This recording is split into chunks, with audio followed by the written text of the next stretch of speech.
Ma, nagbakasyon si Marco at bumisita para makita kayo. Aba, hindi ba't siya ang pangunahing bida? Ang pinakamagandang, pinakamalakas, pero sawi na si Marco Santos. Upo po, upo, upo. Christina, matagal na tayong hindi nagkita. Tita Elena, dumalaw po ako. Sige po. Sige, dumalaw ka na lang po. Bakit may dala ka pa po? Nadalaw mo na po ba ang puntod ng mga magulang mo? Opo. Clara, anak, ito si Kuya Marco mo. Kaka-promote lang sa kapitan. Bata pa pero matagumpay na. Hindi lang siya bata pa pero matagumpay na. Si Marco ay ulila sa magulang mula pagkabata. Buti na lang, dating kakilala ng nanay ko ang pamilya nila. Kaya tinulungan ng nanay ko ang lola niya sa pagtataguyod sa kanya. Sino ang nagsasalita? Si Marco, noong bandang huli, ay nakasabay pa sa panahon ng pagnenegosyo noong 80 at naging isa sa pinakamagaling na napakayaman sa bansa. Magandang araw po, Kuya Marco. Clara na lang po ang itawag niyo sa akin. Sige. Naku, ang gwapo niya at ang porma. Makisig at maganda ang tindig. Kaso, hindi ko makita ang katawan niya. Pero dahil sundalo siya, sigurado may 8-pack abs yan. Ang hot na lalaki talaga. Gusto ko siyang makasama. Boses ito ni Clara. Naririnig ko ang saloobin niya. Mukha siyang inosente at mahinhin. Pero bakit puro ganyan ang nasa isip niya? Tungkol po sa hindi po ako dito kakain ngayong gabi. May mga baboy ramo po kasi rito sa baryo kamakailan. Inaya po ako ni Felix na manghuli ng baboy ramo para pumalis ang salot sa mga tao. Mauuna na po ako. Ay teka, Kuya Leo, anong pag-aalis ng salot sa mga tao? Si Felix ay gumagawa lang ng patibong para sa plano niyang itulak ka sa pugad ng baboy rap para makagat ang iyong pagkalalaki. At sa huli, malungkot at bigo kang mamuhay habang buhay. Hindi mo makakaya at tatalon ka sa bangin para ni bangkay mo ay hindi na makita. Pero si Kuya Leo ay napakamatulungin at tapat. Anong magandang dahilan ang maibibigay ko para pigilan siya? Kalagitnaan na ng gabi. Saan ka pa pupunta? Kada rating lang ni Marco. Hindi mo ba siya sasamahan sa pagkain? Ay, oo nga pala. Oo nga po. Kailangan ko po siyang samahan. Pupuntahan ko na lang po si Felix para sabihin na hindi na po ako sasama. Ay, ako na lang po ang pupunta para hindi kanya pigilan at ayaw kang paalisin. Kahit nagbago na si Kuya Leo, ang maduming plano ni Felix, pati ang walang kwentang ama ay kasali. Siguradong pipilitin niya si Kuya Leo na pumunta. Bakit hindi ka pa umaalis? Hindi ba napagkasunduan na pupunta kayo ni Felix para manghuli ng baboy ramo? Talagang tama ang sinabi niya. Kaya ni Clara na makita ang hinaharap. Naghihintay ang lahat sa'yo. Bakit ka tatakas? Sinasadya niyang gamitin ang hamon para mapili. Ang matandang hukluban na iyan ay tuso at masama. Kung wala ako, sigurado akong madaling mahuhulog si Kuya Leo sa bitat. Ricardo, hayop ka. Pati sarili mong anak ay sinisira mo. Matagal nang tinatarget ni na Isabel at Sofia ang mana sa paggawaan ng harina. Ngunit si Kuya Leo lang ang nag-iisa, lalaking tagapagmana ng mga Reyes. Kaya gumawa sila ng maduming plan para sirain si Kuya Leo at para na rin saktan si Mama. Ang Felix na iyan ay masama rin dahil gusto niya si Sofia, nagiging kasabwat siya sa masama. Kung ano man ang mangyari ngayon, iilahin nila si Kuya Leo. Bakit ka pa nakatunganga? Naghihintay ka ba ng sundo na parang hari? Hindi ako makakasama. Dumating si Marco, kailangan kong samahan siya. Ako ang ulo ng pamilya at buhay pa ako. Sino ba ang nagsabing samahan mo siya? Nakakairita ka, umalis ka na. Talagang gustong patayin ng walang kwentang ama si Kuya. Paano kung gumawa ako ng mahika? Magkaroon ng mataas na lagnat para maihatid ako ni Kuya Leo sa ospital. Sa murang edad ay napakamaalalahanin, matapang, at matalino. Ang munting kapatid kong ito ay hindi talaga ordinaryong tao. Ay, bukas pa ba ang palengke? Kaka-rating lang ni Marco. Mahilig siyang uminom ng sabaw ng isda. Sige, bumili ka ng isa. Sige po. Hoy, manghuli ka ng baboy ramo. Ako na ang bibili ng isda. Hindi. Ngayon, kailangan akong samahan ni Kuya Leo kumain. Kakarating ko lang at hindi pa niya ako gaano nasasamahan kumain. Ang laking babae na, nanggugulo pa rin. Talagang sa bundok walang pinag-aralan. Tama. Ang Sofia na tinuruan mo ang pinakamay pinag-aralan. Niloko ang buong pamilya ng alkalde. Ano nung pinagsasabi mo? Lintik ka, Elena. Alam kong dahil may pera ang pamilya mo, hindi mo ako kinikilala. Ile, ngayon, gagawin kong lumpo ang anak mo. Tignan natin kung paano ka. May taas pa ang noo sa harapan ko habang buhay. Ganito, sasama ako kay Leo sa pangangaso ng baboy ramo. Ako ang pinakamagaling sa pagbaril. Kung kasama ako, siguradong walang mangyayari kay Kuya Leo. CJ, ang Marco na yan ay tuso. Mas ligtas si Kuya Leo kung kasama siya. Anong ibig mong sabihin na tuso? Mali ang paggamit mo ng salita. Salamat po, Kuya Marco. Aha, meron. Nahulog ang baboy ramo sa bitag. Oy. 2 tao lang sapat na para manghuli ng baboy ramo. Marco, ihanda mo ang sako. Leo, magaling ka sa baril. Sumama ka sa akin. Barilin natin ang baboy ramo sa bitag. Gusto niyang samantalahin kayong dalawa para saktan ka. Ang Felix na yan ay hayop. Tinuring ko siyang kapatid, pero tinuring niya akong tanga.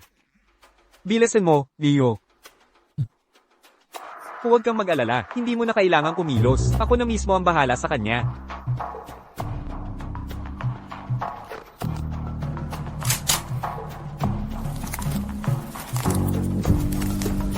Nasa loob na ba sila ng bitag?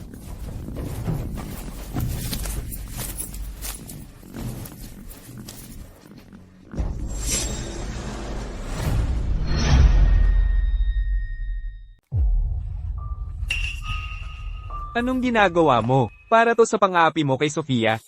Ang nanay mo rin ay nang-aabuso kay Sofia. Maghihiganti ako para kay Sofia. Anong pinagsasabi mo? Sino ba talaga ang nang-aapi kanino?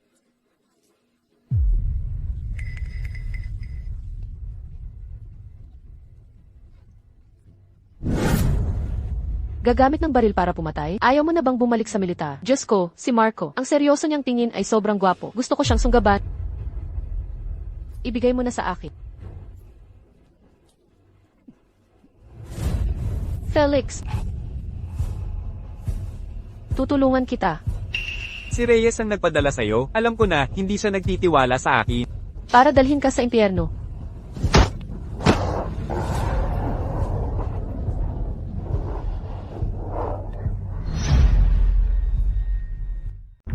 Ano? Ang pagkalalaki ni Felix, nakagat? Ay, umupo ka muna. Kanina kasi, habang pauwi kami ni Sofia, nakita kong binuhat si Felix, gamit ang stretcher. Nako, ang daming dugo. Wala na siya. Kahit ang pinlanong bagay ay pumalpak. Ang leon na yan ay hindi man lang nasakta. Hindi lang siya hindi nasaktan, dinala pa niya ang baboy ramo. Buong baryo ang pumupuri sa kanya. Pero, si Leo at Felix ay sabay na nangaso ng baboy ramo. Ang isa ay naging bayani, ang isa naman ay naging lumpo. Umiiyak at nagmumura ang pamilya ni Felix. Sabi nila, pupunta sila sa bahay natin bukas para humingi ng paliwanag. Naku! May mga kamag-anak ang pamilya ni Felix. Sa paggawaan ko ng harina, may mga parte pa sila roon. Kung kalabanin ko ang pamilya ni Felix, paano na ako? Bakit ka nagmamadali? Si Felix din naman ang nag-organisa ng pangangaso ng baboy ramo. Kung may nangyari, hindi tayo ang dapat sisihin. May ideya ako. Itong si Felix, siguradong lumpo na, sa hinaharap. Siguradong mahihirapan na siyang makahanap ng asawa. Maaari nating bigyan siya ng asawa. Ang pamilya ni Felix, siguradong hindi na sila manggugulo. Mama, gusto ako ni Felix, pero lumpo na siya. Ikaw na bata ka. Hahayaan ba ni Mama na masira ang buhay mo? May isa pa tayo sa na walang asawa, di ba?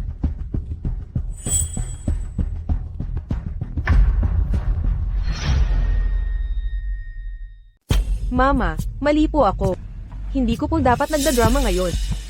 Nag-aalala lang po ako na pagbalik ni Clara. Hindi niyo na ako mamahalin. Patawarin niyo po ako. Ipinagtimpla ko po si Mama ng paborito niyong tsaa. Uminom po kayo para kumalma.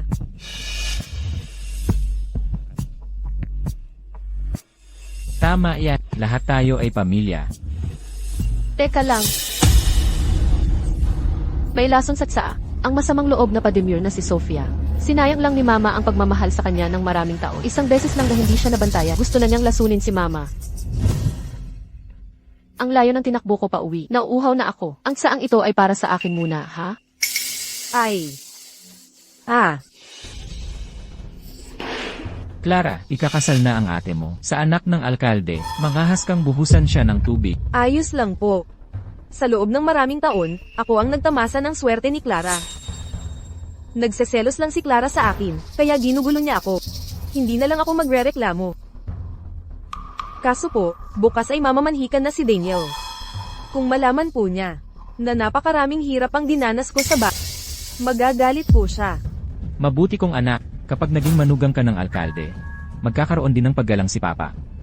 Ikaw ang gumawa ng kaguluhan, ikaw ang mag-ayos. Dahil binuhusan mo ng tsaa ang kapatid mo, lumabas ka at lumuhod magdama para lumamig ang ulo ng magiging bayaw mo. Kalokohan, ang posisyon niya bilang manugang ng alkalde ay ninakaw niya mula kay Ate Cristina. Si Ate Cristina pala ang nagligtas kay Daniel mula sa aksidente. Pero inangkin ito ni Sofia. Kung hindi, mapapansin sana siya ni Daniel. Hindi lang inagaw ni Sofia ang kasal ni na Ate Cristina at Daniel. Gusto pa niyang sirain ang reputasyon ni Ate Cristina at agawin ang posisyon nito bilang guro. Nandito ako, kaya huwag mong asahan na makakasal ka sa pamilya ng alkalde. Malinaw na sinabi ni Sofia na nakilala niya si Daniel sa mall. Kung gayon, inangkin niya ang pagliligtas ko. Clara Reyes, sinabi kong lumabas ka at lumuhod. Hindi mo ba narinig? Gusto mo bang kalagkarin kita palabas? Si Clara ay may sariling dahilan sa paggawa nito. Bakit siya dapat lumuhad? Clara, sabihin mo, bakit mo siya binuhusan ng tsaa? Talaga nga, si mama ito. Ang galing ng kanyang assist. Papa, ang tsaan na ito ay mailason. Ginawa ko ito para iligtas ang buhay ni mama. Ano ang pinagsasasabi mo? Sinasabi mo bang nilason ka ng ate Sofia mo? Hindi ko naman sinabing sinadya niya ang paglason. Paano kung aksidente lang itong nadikit? Papa, bakit mo sinisigurado na si ate Sofia ang naglason? Matandang babaero, mukhang alam mo rin ang tungkol sa paglason ni Sofia. Huwag kang manggulo rito. Sa tingin ko, sinisiraan mo lang ang ate Sofia mo.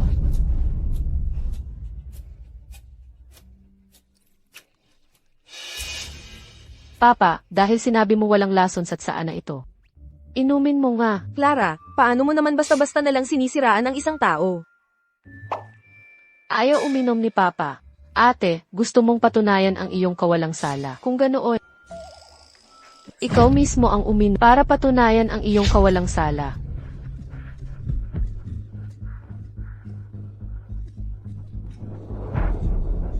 Buti na lang kaunti na lang ang natira. Kapag isinuka ko lahat, magiging maayos ako. Clara, ininom ko na. Ano pa ang sasabihin mo? Clara Reyes, lumabas ka at lumuhod. Tingnan natin kung sino ang maglakas loob na paluhurin ang aking anak. Tagumpay. Arf, arf, arf. Anong ingay yan? Arf. Sofia, anong nangyayari sa iyo? Ang iba ay napipisalason. Pero bakit ka tumatahol? Kasalanan mo. Arf, arf, arf. Bakit ka tumatahol? Hindi ko maintindihan. Huwag mong isiping sa pagpapanggap na baliw, makakalusot ka. Iimbestigahan ko pa rin ang paglason. Para sa iyo, Sofia, na laging nagkakalat ng gulo, binibigyan kita ng kulam na nagpapatahol. Sa loob ng 3 araw, sa bawat pagbukas mo ng bibig, tatahol ka. Tahol ka lang ng tahol.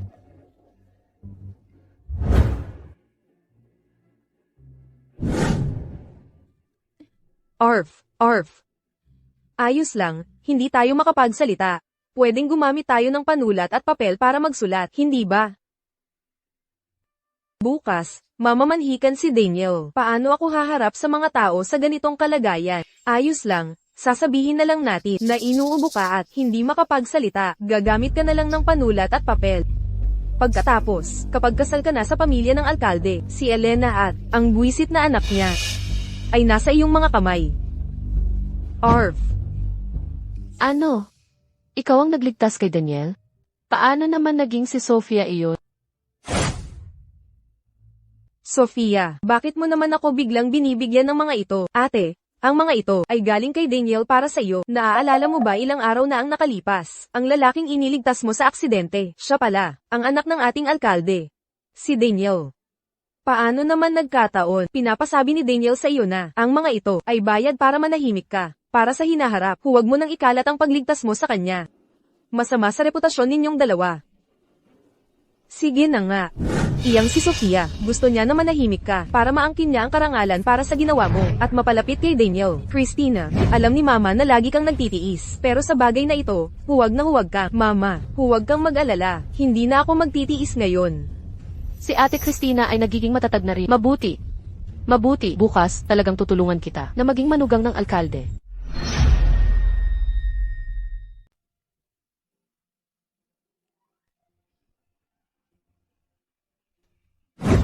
Ate. Alam na ni Daniel ang nangyari kay Sofia na napaso. Nanggagalaiti siya sa galit. Sa tingin ko, huwag na lang muna nating puntahan siya. Mamamanhikan ang magiging manugang. Paanong ang biyenan niyang babae ay mawawala? Napakakakaiba talaga. Ate, nakakatawa ka talaga. Sa huli, si Sofia ay anak ko rin. Hindi ba pareho lang kung nandito ako? Natatakot kang magkaroon ng aberya sa huling sandali, hindi ba? Sadya naming guguluhin ang lahat. Ipinasa sa akin si Sofia, kaya siya ang aking anak. Ano ang karapatan mong makialam? Umalis ka dyan. Tita Isabel, ang mga usapin ng pamilya Reyes ay hindi na dapat pinapakialaman ng isang tagalabas. Umuwi ka na muna.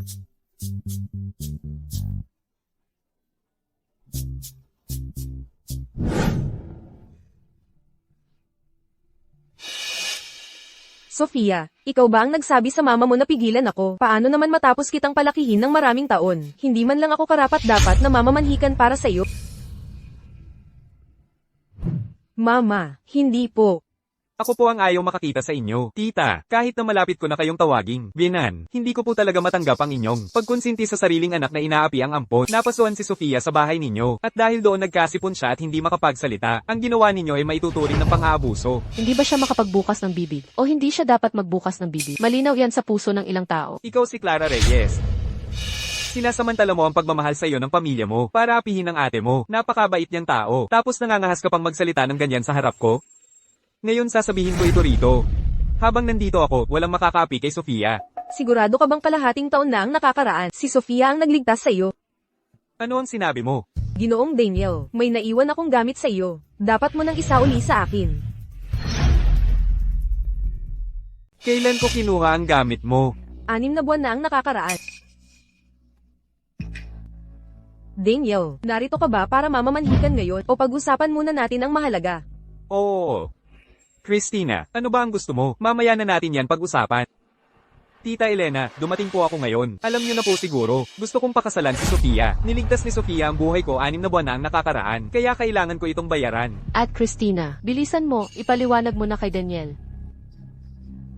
Tita Elena, kung wala po kayong tutol, dadalhin ko na po si Sofia para kumuha ng marriage certificate namin. Ginoong Daniel, ibalik mo muna ang gamit ko bago ka umalis.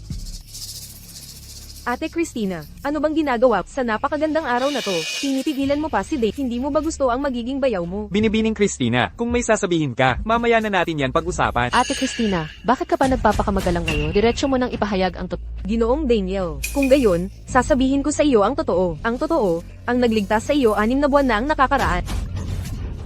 Sofia, anong nangyari sa'yo?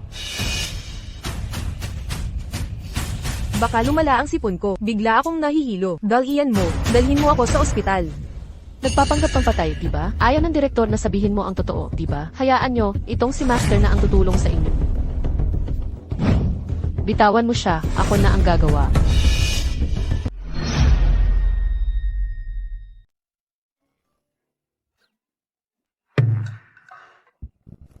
Ito ang espesyal na candy na ginawa ng inyong master. Candy na may lasang palaka. Ang buhay pag kumain, magpapanggap na patay. Ang patay pag kumain, magbabangon muli. Nagpapanggap kang patay, di ba? Sige, magpanggap ka lang hanggang gusto mo.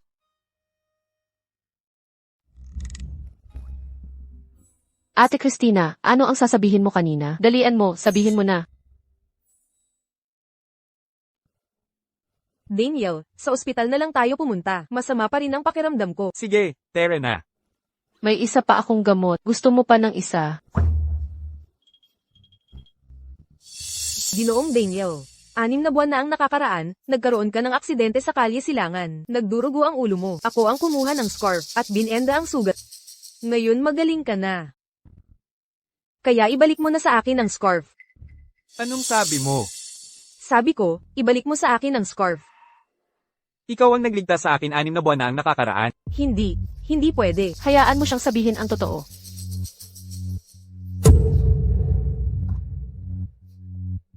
Ang kulam na nagpapatigil ay pansamantala lang. Ate Christina, dalian mo, sabihin mo na, binibigyan kita ng daan. Sa scarf na iyon, nakaburd na ang pangalan ko. Christina, pwede mong tingnan kung totoo.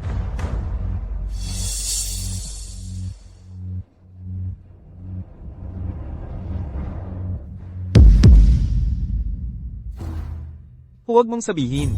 Ikaw ba talaga ang nagligtas sa akin noon? Ang scarf na ito ay hiniram ko kay Ate Christina. Sa pamilya Reyes, hindi ako nakakakain ng sapat araw-araw. Kaya kahit scarf, sa kanya ko lang hinihiram. Daniel, ako ang nakita mo noong araw na nagising ka. Ako ang nagligtas sa'yo. Pagkatapos kong bendaan ang sugat tsaka ka lang dumaan, pumunta lang ako sa ospital para tumawag ng doktor, at pinabantayan ka sa kanya. Ako ang nagligtas sa kanya bago ko pa. Sinabihan si Ate Christina na tumawag ng doktor. Paano mo nagawang baliktarin ang katotohanan? Ate Christina, itinuring kitang tunay na kapatid, tapos aagawin mo ang papuri ko. Buisit na pa Demure. Ang magbaluktot ng katotohanan. Kung ganyan ang pagpapaliwanag niya, kailan pa kaya yan maliliwanagan? Hindi masama ang mandaya. At Christina, sana ay malinlang mo siyang magsinungaling. Sofia, hindi na ako makikipagtalo sa'yo. Ginoong Daniel, Sugatan ka noon, pero malinaw pa naman ang iyong isip, di ba? Opo. Kung gayon, naaalala mo pa ba? Kung anong gamot ang sinabi kong inumin mo pagka-uwi. Ginoong Daniel, sugatan ka noon, pero malinaw pa naman ang iyong isip, di ba? Opo. Kung gayon, naaalala mo pa ba? Kung anong gamot ang sinabi kong inumin mo pagka-uwi. Ako. Naaalala ko. Sofia, alam mo ba kung anong gamot ang ininom niya? Paanong hindi mo alam? Siguradong maghahanap siya ng rason na nakalimutan niya, tapos magpapacute para makalusot. Mas gugustuhin ko pa na isang kidlat ang tumama sa halimaw na iyan at patayin siya agad. Ang tagal na kasi, paano ko pa maaalala? Daniel, huwag kang maniwala sa paninira ni Ate Christina sa akin kahit alam niya. Iyon ay dahil nasa tabi ko lang siya noon, at narinig niya lang. Ikaw pala ang nagloloko sa akin sa lahat ng oras. Sofia, hindi ko siya pinainom ng gamot.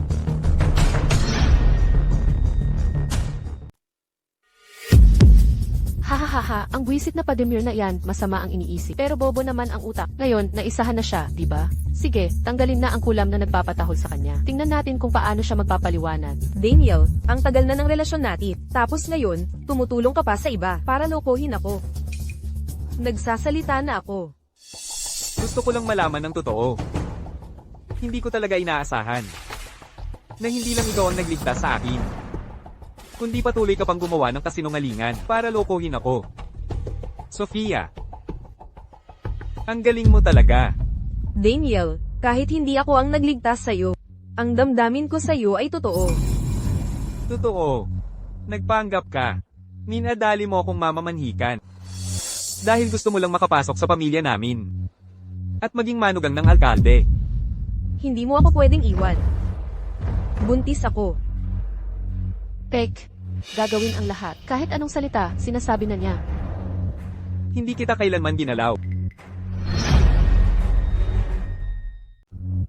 Hindi kita kailanman ginalaw. Ikaw ang gumawa noon ng malasing ka, at hindi ko masabi sa'yo noon. Ngayon nabuntis na ako. Ate Christina, talaga bang matitiis mong makita ang anak ko na walang ama? Nakakainis, walang pregnancy test noong dekada 80. Kung hindi, malalantad siya agad. Kung buntis siya, daya-dayain ulit. At Christina, para sigurado, subukan mo siyang itest. Nabalitaan ko na kung pakukuluan ang ihi ng alum at titignan ang kulay, malalaman kung buntis. Ako, hindi ko gustong umihi ngayon. Madali lang yan. Uminom ka ng maraming tubig. Daniel, tulungan mo ako. Paano natin ito gagawin ng pabiro? Ay dadalhin ko na lang siya sa ospital. Tanga ka ba? Kapag nagkalat siya ng chismis sa ospital, na nagtalik kayo, mapipilitan kang akuin ang kasalanan. Bukod pa rito, kung malalaman ng iba, na nagkaroon kayo ng relasyon ni Sofia, paano pa kaya makakapagpakasal si Ate Christina sa'yo? Sofia, hindi ka ba bibili ng pasador? Tara na. Bakit ang daming tao sa bahay mo? May gagawin pa si Ate Christina. Ikaw na lang ang pumunta. Sige, mauna na ako. Sofia, hindi ka ba buntis? Bakit ka pa bibili ng pasador? Sofia, ilang beses mo na akong ginawang tanga, hindi ba? Daniel, nagkamali ako. Ayoko talagang mawala ka. Nagmamakaawa ako. Huwag mo akong iwan. Dalhin mo ako, Daniel. Dadalhin kita. Dadalhin kita sa istasyon ng pulis. Hindi ko kayang tiisin na may pagkakataon kapang man-aire sa likod ko. Ipapapirma kita ng isang sinumpaang salaysay sa istasyon ng pulis kung maglakas loob ka pang man-aira. Mananagot ka sa batas.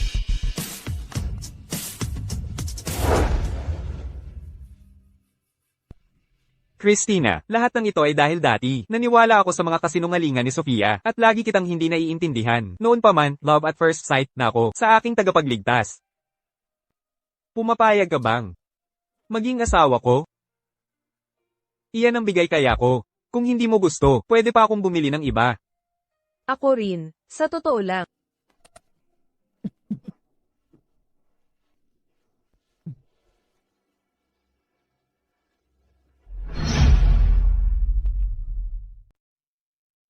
Nako, talagang pinahahalagahan ng pamilya ng alkalde si Sofia. Sa tingin mo, itong mga bigay kaya na ito, hindi ba aabot sa ilang daang piso? Hindi lang yan. Sa labas, may bagong bisikleta pa. Itong mga mamahaling gamit noon, kapag pinagsama-sama ay aabot siguro ng halos 1,000 piso, di ba? Ay,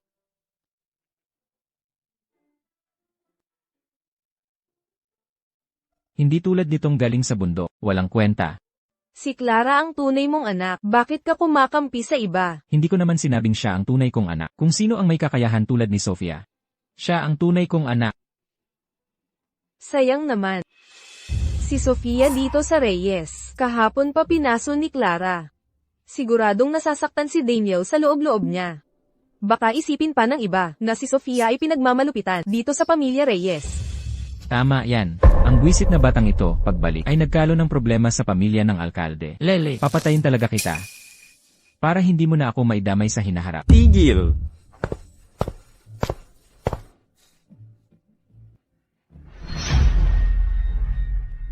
Tigil! Daniel, hindi ka pa umuwi. Naparito ako sa pamilya Reyes upang mamamanhikan.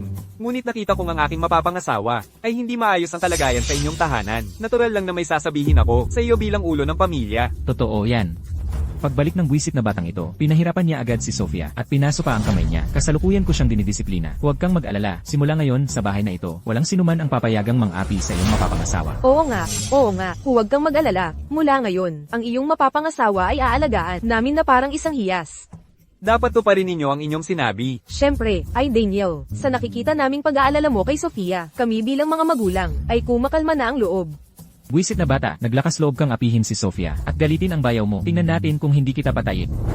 Christina, hanggang ngayon ay, pinoprotektahan mo pa rin ang kapatid mo. Talagang hindi mo nakikita ang sitwasyon. Kung ganon, sabay silang bubugin. Sinabi ko bang, si Sofia ang aking mapapangasawa? Hindi si Sofia. Sino pa ba? Siyempre si Daniel, ang tunay na tagapagligtas. Ang nagligtas sa akin noon, ngayon ang mapapangasawa ko, ay si Christina.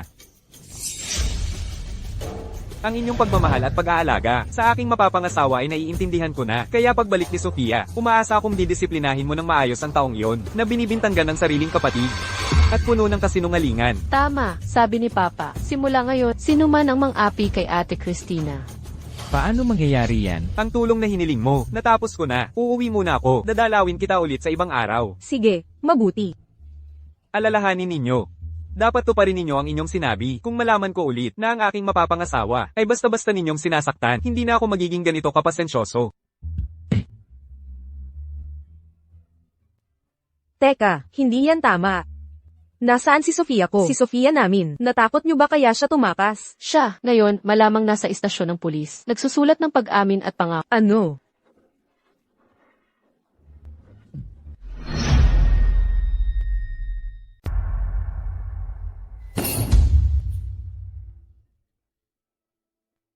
Ay, nanay ni Felix, bakit ka nagkaroon ng oras na dumalaw? Ito ang bigay kaya.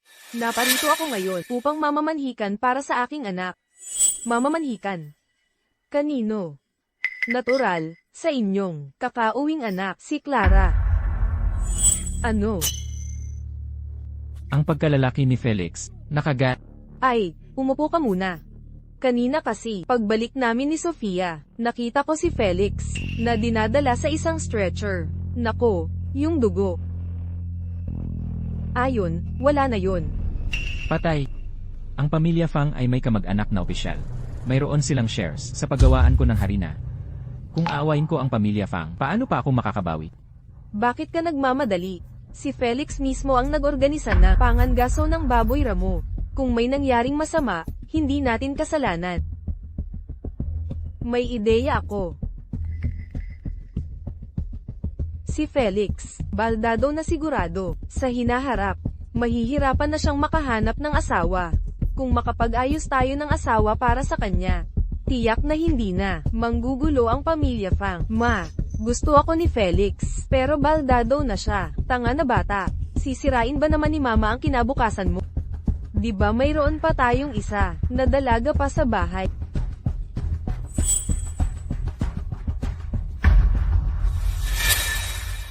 Ito ba si Clara?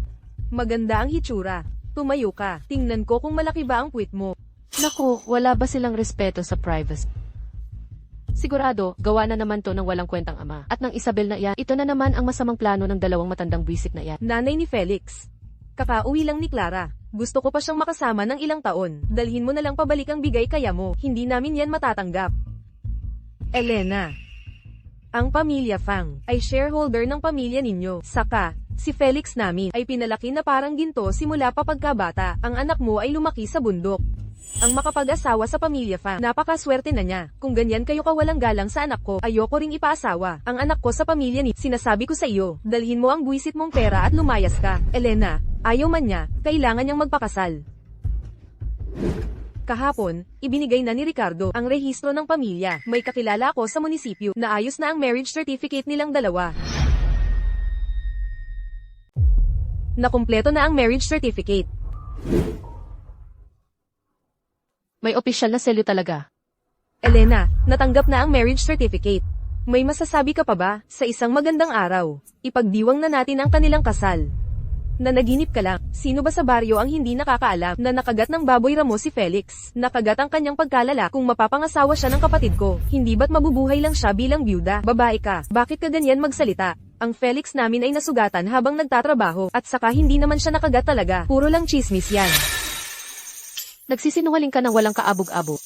Pagkatapos kagatin ng baboy ramo ang kanyang pagkalalaki, ako lang ang nagligtas sa kanya. Hindi ko lang alam kung baog na siya. Lumayas ka, umalis ka, kahit habang buhay na lang sa bahay. Ang anak ko, hindi siya magpapakasal sa anak mo. Si Ricardo, ang matandang buwisit na iyan, nakakaisip ng lahat ng maduming plan. Dapat ipakasala rin ni Mama, si Sofia sa isang walang kwentang lalaki. Para maranasan din ni Ricardo ang sarili niyang ginawa. Magandang ideya yan. Si Ricardo, ang demonyong yan. Ganito ang ginawa niya kay Clara ko. Ipapakasal ko si Sofia sa matandang binata. Sa kabilang baryo, titingnan natin kung makakangiti pa siya. Ay, talagang ang nanay ko. Nagkakaintindihan tayo. Pag nanakawin ko ang rehistro ng pamilya, Ay, sasama rin ako.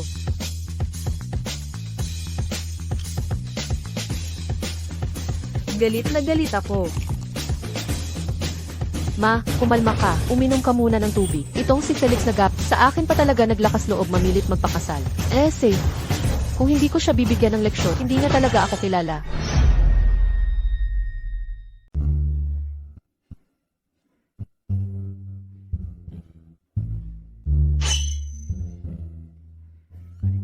hindi ba si Clara yan? Ang direksyon na yan ay papunta sa pasukan ng baryo. Bakit siya papunta doon?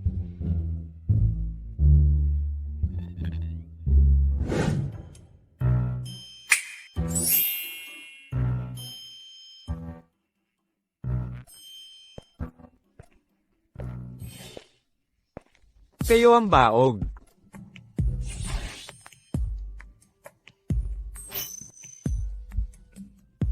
Bakit ba kailangan ko pa ring umihi? Hindi dapat makita ng tao.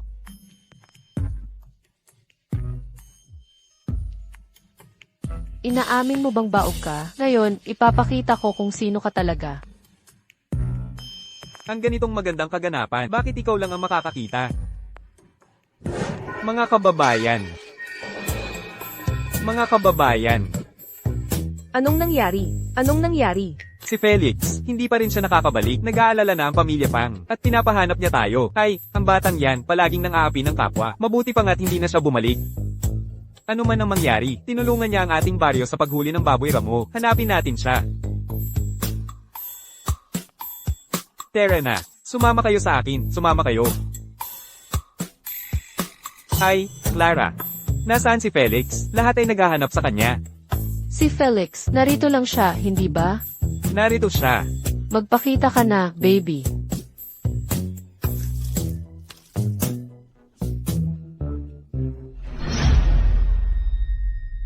Magpakita ka na, baby.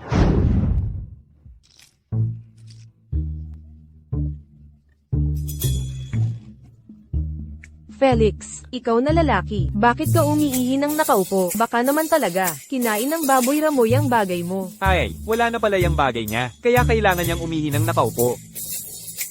Mga babae, takpan ninyo ang mga mata niyo. Takpan. Anong tatakpan? Wala na yung bagay niya. Anong makikita? Felix, dati ang yabang-yabang mo. Palagi kang nanggugulo sa asawa ng iba. Ngayon, dinatnan ka na ng karma, hindi ba? Buti nga sa iyo. Hinihintay pa ng nanay niya na magpakasal siya. Sa ganyang kalagayan, dapat manatili na lang siya sa bahay at maghintay na siya ang pakasalan. Umuwi na kayong lahat. Mga kababayan, umuwi na kayo.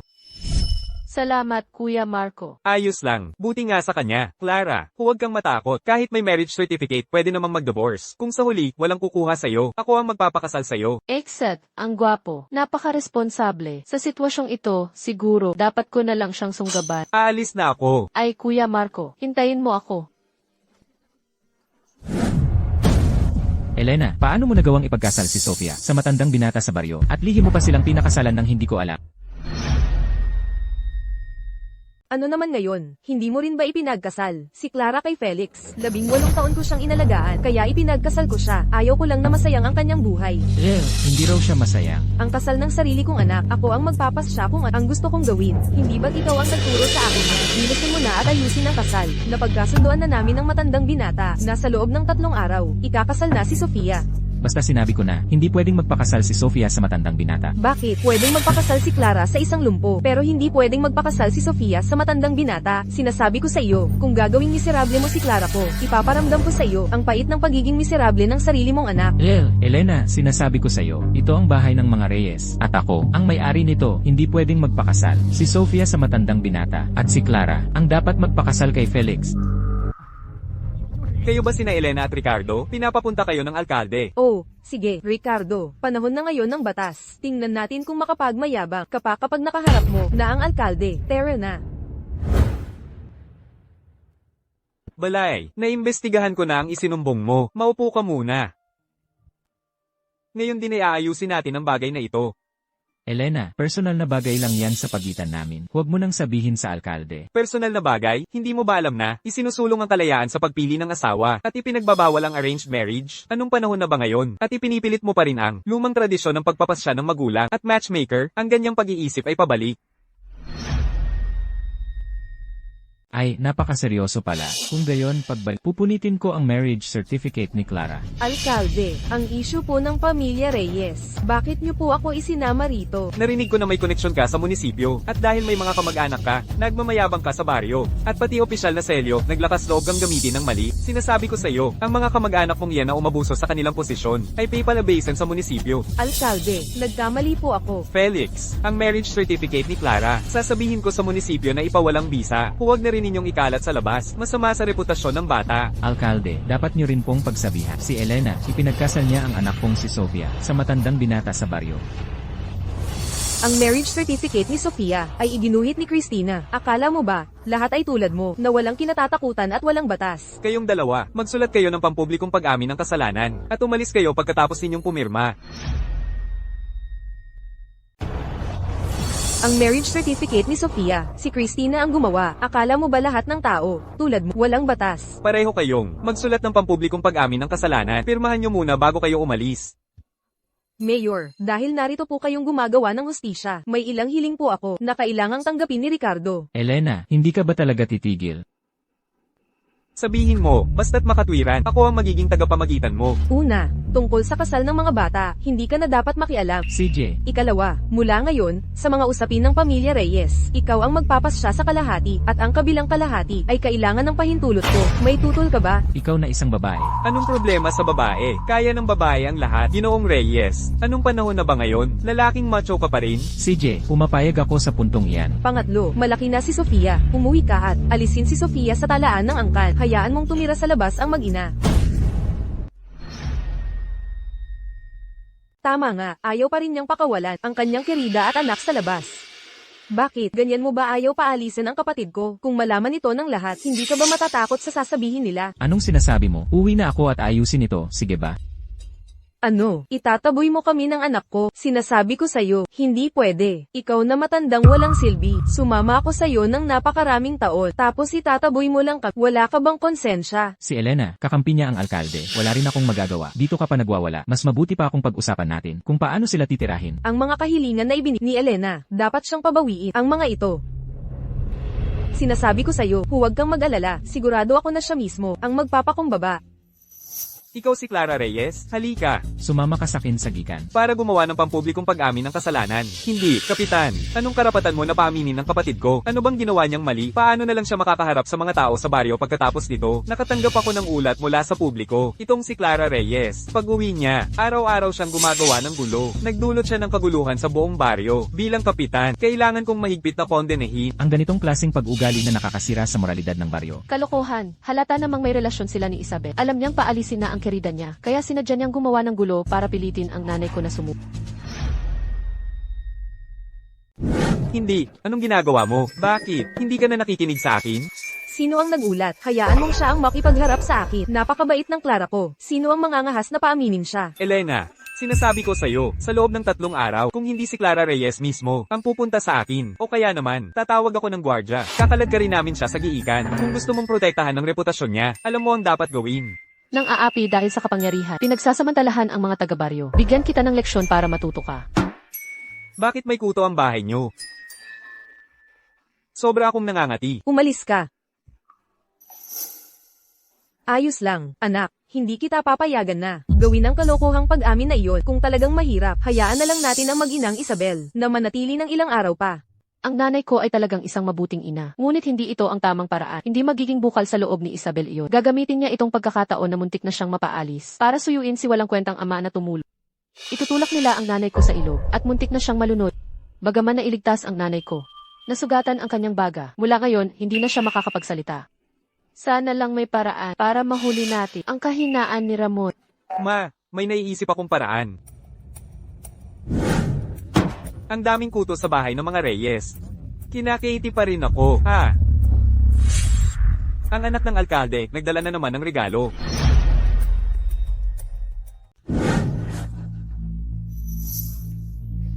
Tutal, si Elena ay may kailangan. Sa akin si Elena ngayon. Hehe, kukuha ako ng ilang bagay. Wala siyang magiging reklamo.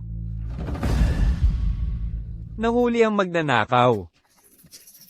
Aray, huwag niyo akong saktan. Ako ito, si Ramon. May lakas pa siyang magpanggap na kapitan. Saktan ang magnanakaw na ito. Kapitan, bakit ikaw yan? Bakit ka nagnanakaw? Ay, palaging nawawala ang mga gamit dito sa baryo. Mula sa mga manok, pato, gansa, aso, hanggang sa mga alahas at kaya pala ikaw pala ang may kagagawan. Ganyan ka ba maging kapitan? Teka, hindi ba? Ang ate mo ay manugang ng alkalde. Sabihin mo sa alkalde, na tanggalin sa pwesto itong si Ramon. Tanggalin. Tanggalin. Mga kababayan, naging kapitan ako ng napakaraming taon. Kung wala man akong nagawa, naghirap naman ako. Ang mga bagay na iyon, ibabalik ko talaga. Bakit hindi natin siya patawarin sa pagkakataong ito? Higit sa lahat, may mga kamag-anak sila na hindi natin kayang kalabanin. Sige, ganoon pala. Kailangan ko pa rin bang magsumite ng pampublikong pag-amin? Hindi na. Sige, kung gayon, bumalik ka na lang at gumawa ng pampublikong pag-amin sa giikan. Tapos na ang usapan. Oo, sige, talagang gagawin ko. Halika na, umuwi na tayo. Yesu, kung hindi lang dahil si Ramon, ang tunay na ama ni Sofia, at may pakinabang pa siya sa hinaharap. Ngayon pa lang, kailangan na siyang pahirapan. Yesu, kung hindi lang dahil si Ramon, ang tunay na ama ni Sofia, at may pakinabang pa siya sa hinaharap. Ngayon pa lang, kailangan na siyang pahirapan. Ano? Hindi pala si Hector ang ama ni Sofia. Kung mahuhuli lang ang walang kwentang ama, at si Isabel na nagtataksil, magiging legal na ang pagtataboy kay Isabel. Kung aasa tayo sa walang kwentang ama na magpaalis, sa tingin ko, hindi na natin maaasahan iyon. Ma, nakita ko lang si Papa at Tita Isabel sa labas. Papunta sila sa restaurant. Tama nga. Kung wala sa bahay, ng babae sa labas. Halika, Clara, hulihin natin sila sa akto. Ay, Ma, Paano naman tayo lang dalawa ang pupunta sa ganitong bagay? Dapat maghanap tayo ng kasama. Para mas lumaki ang gulo, mas mapahiya sila. hindi nga. Pero sino naman ang hahanapin natin? Kung gayon, hanapin natin si Teresa, ang asawa ng kapitan. Siya ang pinakamatulungin sa lahat at mahilig magsismis. Sa huli, si Sofia ay anak sa labas ni Ramon. Mas magiging interesante kung malalaman ito ni Teresa. Itong munting henyo. Sige. Mare, narito na. Ang ganda ng kanyang tindig, ang angas. Si Ramon, sigurado walang rebellious face. Elena, ito ba ang anak mo na dinukot ng 18 taon? Opo. Nako, kay bait na bata, napakaganda. Bakit kailangang magdusa ng ganito? Buti na lang at nakita na siya. Elena, Ang swerte mo po. Nakita mo pa ang anak mo. Ang anak ko'y 8 taon nang patay. Nitong nakaraan, lagi nang sinasabi ng matanda kong asawa na gusto niyang mag-ampon. Anong mag-ampon ng anak? Gusto lang nilang iwi si Sofia. Ang anak sa labas na iyon, diba? Sige na, sige na. Kakain na tayo, kaya huwag na nating pag-usapan ang mga malungkot na bagay. Pasok na tayo. Bayaw, dahan-dahan ka, may tao pa sa labas. Mahal ko, pagkakita ko pa lang sa'yo, hindi ko na mapigilan ang sarili. Ito, ang boses na ito. Bakit parang boses ng tatay ni Christina? Isabel. Ricardo, anong ginagawa nyo? Hindi, ako. Walang hiya kang nilalang. Tinulungan kita ng mahigit 10 taon. Ito ang ganti mo sa akin. Elena, pakinggan mo ako. Anong paliwanag? Nakita na namin ang lahat. Tita, ang bagay na ito, huwag niyo pong sasabihin sa kapitan. Napakahihiya po. Tita, sige po, galingan. Dapat niyo po siyang sabihan. Napakakainis. Paano nila nagawa yan? Anong nangyari? Hindi mo lang alam. Ngayon, inaya ako ni Elena na kumain. Hindi ko inakala na makikita ko si Ricardo, ang walang kwentang iyon, na nakikiapid sa restaurant. Aba, sino ang walang hiyang yan? Ginayuman niya pati ang may asawa. Hindi ka maniniwala kung sasabihin ko sa'yo, siya ang kapatid ni Elena, si Isabel. Ano? Si Isabel? Hindi ka nagkakamali, di ba? Paano naman ako magkakamali? Nang sipay namin ang pinto, si Isabel, nakaupo pa sa hita ni Ricardo, at naghahalikan. Isabel na traidor. Sabi niya, ako lang. Tapos, nakikipagrelasyon pa kay Ricardo. Kung gayon, si Sofia, anak ko ba talaga siya? Ate, hindi ko po sinasadya. Uminom lang po ako ng alak, kaya nilanat po ako. Hindi po ako makahinga. Tinulungan lang po ako ni Bayaw, ng artificial respiration. Dapat po kayong maniwala sa akin. Ate, artificial respiration. Mayroon bang artificial respiration na ginagawa habang nakaupo sa kondongan? Iyon ba ang artificial respiration? Hindi ko alam. Hindi ko alam noon kung bakit hindi ko napigilan. Ate, kung hindi po kayo maniniwala, magpa-examine tayo sa ospital. Lasing lang po ako, ate. Lasing din naman po si Bayaw. Puro kasinungalingan, hindi na ako maniniwala sa'yo. Ang matandang pademir na ito, totoong uminom ng pampagana. Pero, pang-potency lang iyon. Siguro, matanda na ang walang kwentang ama. Kaya hindi na magaling sa kama. Ang dalawang ito may edad na, pero ang dami pa ring pinaggagawa. Hindi ba sila natatakot sa atake sa puso habang nagtatali?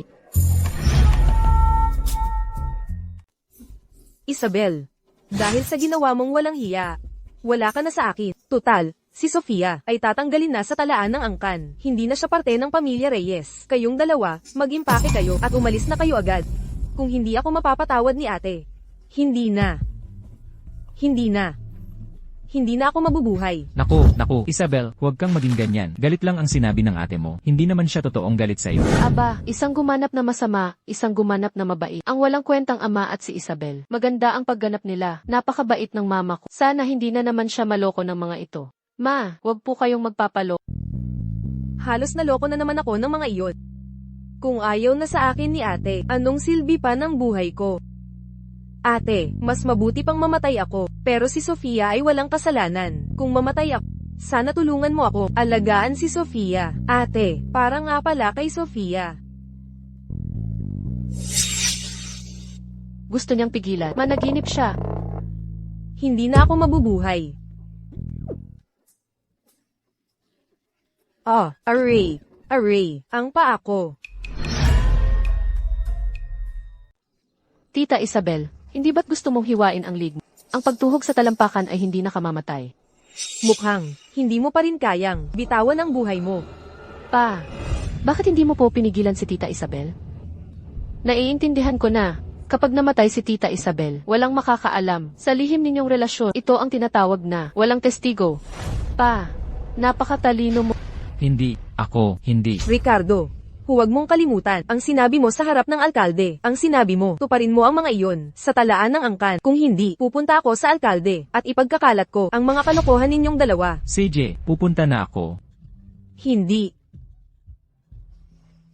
Kasalanan lahat ito ni Clara, ang malas na iyon, simula nang bumalik siya. Tayong mag-ina ay hindi na nagkaroon ng kahit isang araw na maganda. Ma, kung aalis si Clara sa pamilya Reyes, makakabalik na ba tayo? Mayroon ka bang plano? Si Hector ay pinagsamantalahan ng matandang binata noon, kaya nabaliw siya pagkatapos. Sa wakas ay gumaling na siya ng kaunti, at bukas ay uuwi na siya. Hindi ba't inaayos ng kapitan ang kasal niya para makapagbigay ng swerte? Si Clara ay wala pang napapangasawa.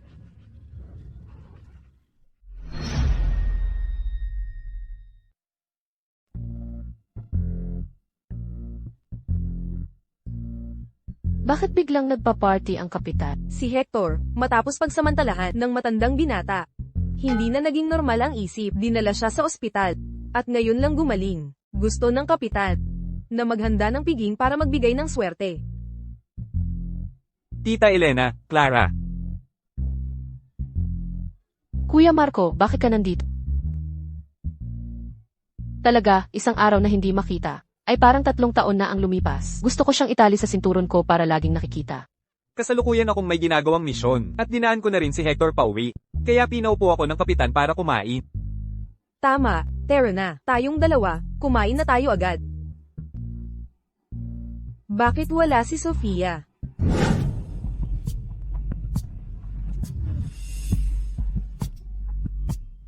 Kuya Hector. Hindi pa rin siya gumaling, baliw pa rin. Si Hector. Gusto mo ba ng injection? Ayoko ng injection. Kung gayon, mamaya. Ibigay mo ang gintong pulse Ares na ito sa babaeng nakasuot ng pula. Hindi ka nabibigyan ng injection.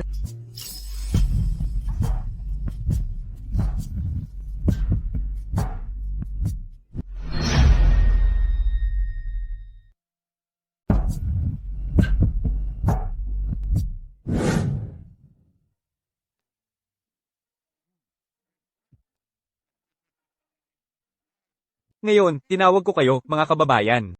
Una, po, ipinagdiriwang natin ang paglabas ng anak kong si Hector sa ospital.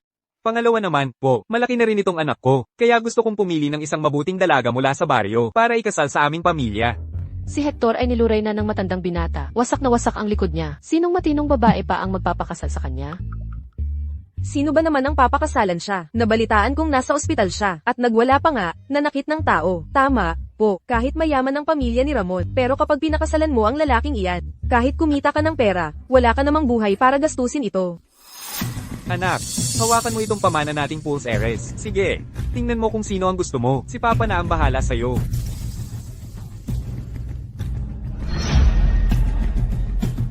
Tingnan mo kung sino ang gusto mo. Si Papa na ang bahala sa'yo.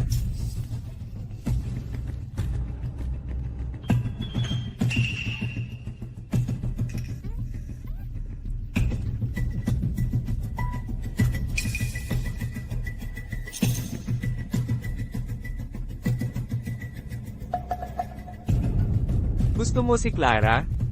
Ayos lang din yan. Hindi pwede. Anong nangyari? Angkay sa isa kong anak bilang anak ng kapitan ng baryo. Hindi pa ba karapat-dapat sa babae? Nahanap nyo lang sa bundok? Anong klaseng pananalita yan? Elena, sasabihin ko sa'yo. Ang lupa ng pagawaan ng harina ninyo, malapit nang mag-ex. Kung ang pabrika ninyo ay magpapatuloy sa operasyon, depende lang sa isang salita ko. Clara, gusto mo bang sabihin ko sa kanila na magkasintahan tayo? Clara, gusto mo bang sabihin ko sa kanila na magkasintahan tayo? Ha? Anong ibig sabihin niya? Nagpahayag ba siya ng damdamin? Nagsiselos kaya siya? Ay naku, medyo nahihiya tuloy ako. Talagang maduming diskarte ito ni Sofia. Kaya mo lang lokohin ang mga tanga. Pero ako, alam ko ang tunay na pangkukulam sa kaluluwa.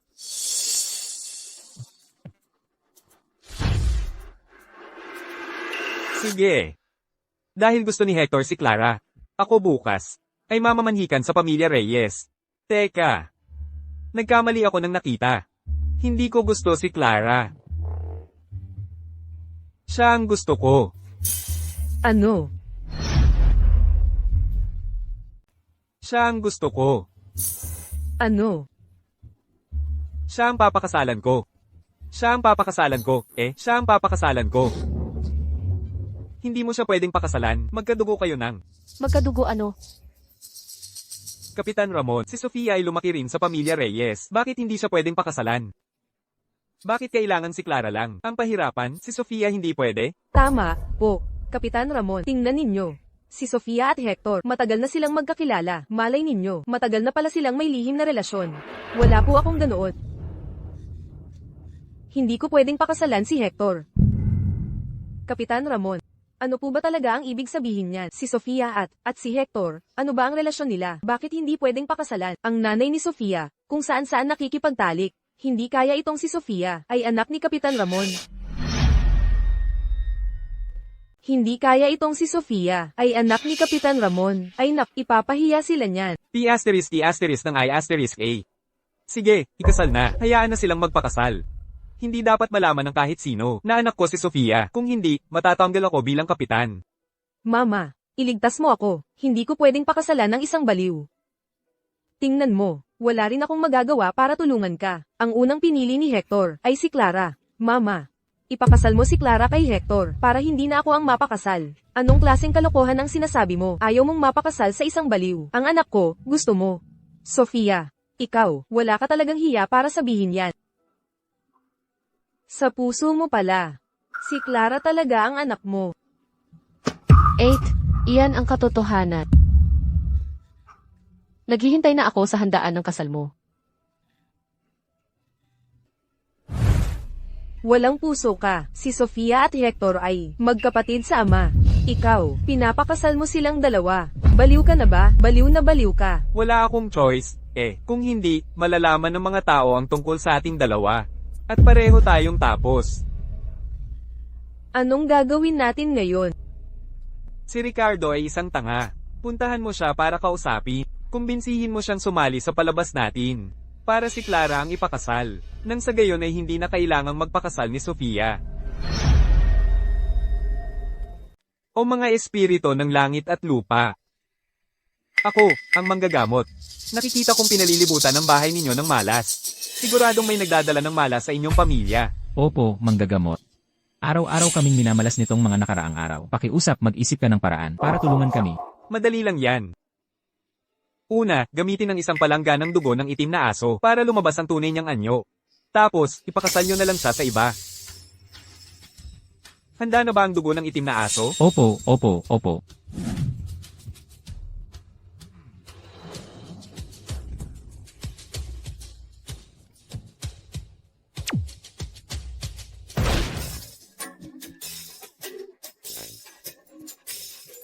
Peke Manggaganso, sino ang nagdadala ng malas?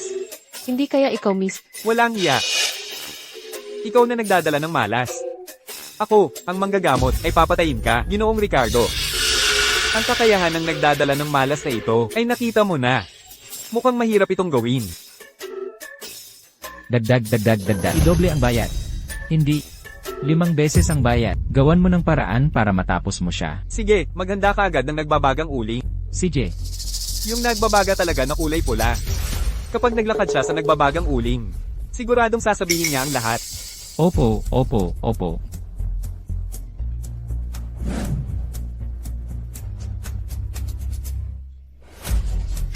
Anong ginagawa ninyo? Huwag ninyong galawin ang anak ko. Mama, sinasabi nila na nagdadala ako ng malas. At gusto pa nilang lakarin ko ang nagbabagang uli. Ayos lang, poprotektahan ka ni Mama. Ricardo, anong panahon na ba ngayon? Gumagawa ka pa rin ng mga pamahiin. Huwag kang manggialam dito, babae ka, hindi mo na siya anak, isa siyang halimaw na sinapian ng kamalasan. Tama, Elena. Siya ay isang peke. Manggagamot, kailangan tayong maging maawain. HMPH, maging maaway, manggagamot kung ganoon po kayo kamaawain. Bakit hindi po kayo mismo ang sumubok na lumakad sa nagbabagang uling? Magaling, Kuya Leo. Sa kritikal na sandali, sa wakas, ginamit mo na ang utak. HMM, hindi nga iyan kasinungalingan. Leo, bilisan mo, tulungan mo ang manggagamot na maghubad ng sapatos. Hayaan mong mag-perform ang manggagamot ng isang bagay na tinatawag na pagiging maaway. Sige. Bitawan mo ako. Bitawan mo ako. May pinapatay. Manggagamot, anong sinasabi mo? Nagtataboy tayo ng masasamang espiritu dito. Ako nga ang nagdadala ng malas. Pero kung isasakripisyo mo ang sarili mo para baguhin ako ngayon, mula ngayon, siguradong magsisisi ako at magbabago na. Manggagamot, tingnan mo kung gaano karami ang kabutihan mo, na bago mo na ang nagdadala ng malas. Saklolo. Hoy, Ricardo, bakit nakatingin ka lang dyan? Nagbibiro lang Bakit mo sineryoso? Halika rito. Nagbibiro lang, kung hindi kami dumating ni Liu. Papalampasin niyo ba si Clara? Teka. Sasabihin ko ang totoo. Hindi po ako manggagamot. Isa lang po akong tambay sa kanto. Si Ricardo po, ang nagbigay ng 50 piso para magpanggap na albularyo. Hindi ko po ito trabaho. Pakawalan niyo na po ako.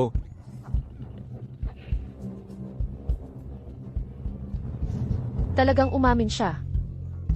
Sino ba naman ang hindi aamin? Kung ako yan. Hindi lang ako aamin. Mag-iimbento pa ako ng 2 inosente. Ricardo, naghanap ka ng magpapanggap na albular para saktan ang sarili mong anak. Ano ang nakukuha mo dyan? Elena, sasabihin ko sa iyo ang totoo. Hindi siya, ang anak nating dalawa. Ang anak na ipinanganak mo, dinala ko sa kanal sa Hilaga. Matagal nang patay. Ano ang sinasabi mo? Hindi ako nagsisinungaling. Hindi yan ay test sa syudad. Pwedeng-pwede kang magpa-test. Siya ay isang peke. Kalokohan yan. Imposibleng hindi ko tunay na kapatid si Clara. Siya ay isang peke. Kalokohan yan. Imposibleng hindi ko tunay na kapatid si Clara. Sige, Ricardo. Ikaw, mas malupit ka pa pala sa iniisip ko. Malupit o hindi, matagal nang patay ang batang niya. Elena, dahil hindi naman siya ang tunay mong anak, huwag mo nang seryosohin, sabi ng kapitan. Basta ipapakasal si Clara, dodoble ang bigay kaya niya. Ang ating paggawaan ng harina ay pwedeng magpatuloy. Sa huli, para sa sarili mo pa rin yan. Para kay Sofia. Narinig mo lahat yan, Kuya Marco, di ba? Sa totoo lang, ang misyon ko ngayon ay hulihin ang mga manloloko. Hindi ko inaasahan na may bonus pa. Ricardo, nanggugulo ka gamit ang mga pamahiin at sinubukan mo pang patayin ang sarili mong tunay na anak. Sumama ka sa amin.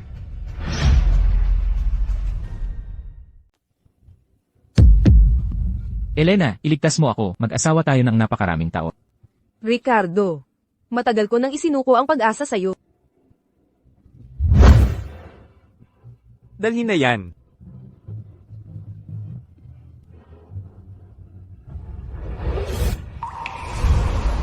Hindi ka raw anak ko. Sino ka kung gayon? Siguro naman anak mo pa rin ako, ma? Baka noong sinakal ako ni Ricardo noon, hindi niya ako napatay. Tapos may dumaan na human trafficker at dinampot ako. Hay, paano ko to ipapaliwanag? Sino ang maniniwala sa akin? Ma, bakit mo pa pinuproblema yan? May kaugnayan ng dugo man o wala, hindi yan mahalaga. Matagal ko nang itinuring si Clara na tunay kong kapatid. Isa pa, kung wala si Clara, matagal na sana tayong patay. Hindi ko akalain na si Kuya Leo ay ganito pala katatag ang suporta sa akin. Ma, ang nangyari noon, wala po talaga akong alam. Pero, totoo po. Ma, sa nangyari noon, wala po talaga akong alam. Pero totoo po. Sa bawat pagtawag ko sa iyong ma, taos puso ko po yon. Sige, kalimutan na natin ang nakaraan. Sa dami ng beses na tinawag mo akong ma. Kaya mula ngayon, ma pa rin ang itawag mo sa akin. Bakit kaya ang bilis umalis ni Kuya Marco? Kung nandito rin siya, sasamantalahin ko sana ang pagkakataon na mayakap ang makisig niyang katawan. Hay, nababaliw na.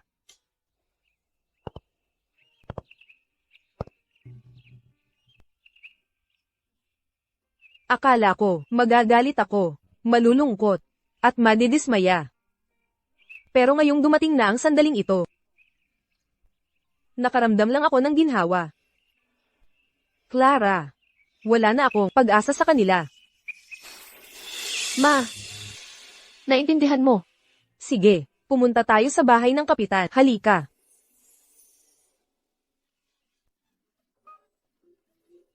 Mare, bakit naman ako nagkaroon ng ganitong problema? Si Isabel, noong naging byuda siya, at pinalayas ng pamilya niya. Ako ang kumupkop sa kanya. Pinayagan ko pang ang ipaampon ng anak at inalagaan ko siya sa loob ng 18 taon. Bakit siya naging walang utang na loob? Diyos ko po, ang galing din umarte ni Mama.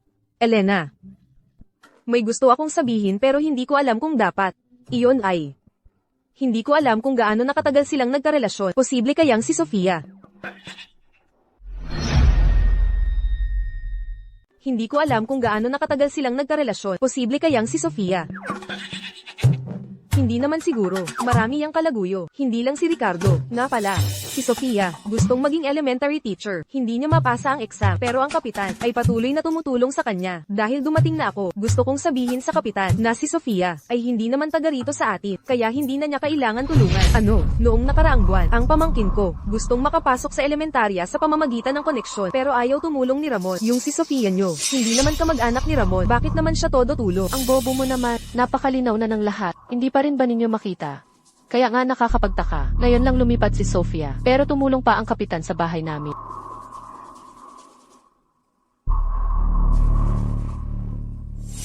Ramon, ang eskandalo sa pamilya Reyes ay kumalat na. Mula ngayon, huwag mo nang samahan si Isabel para hindi ka pag-usapan. At yang si Sofia, karapat-dapat ba siyang maging guro? Huwag mo na siyang tulungan pa.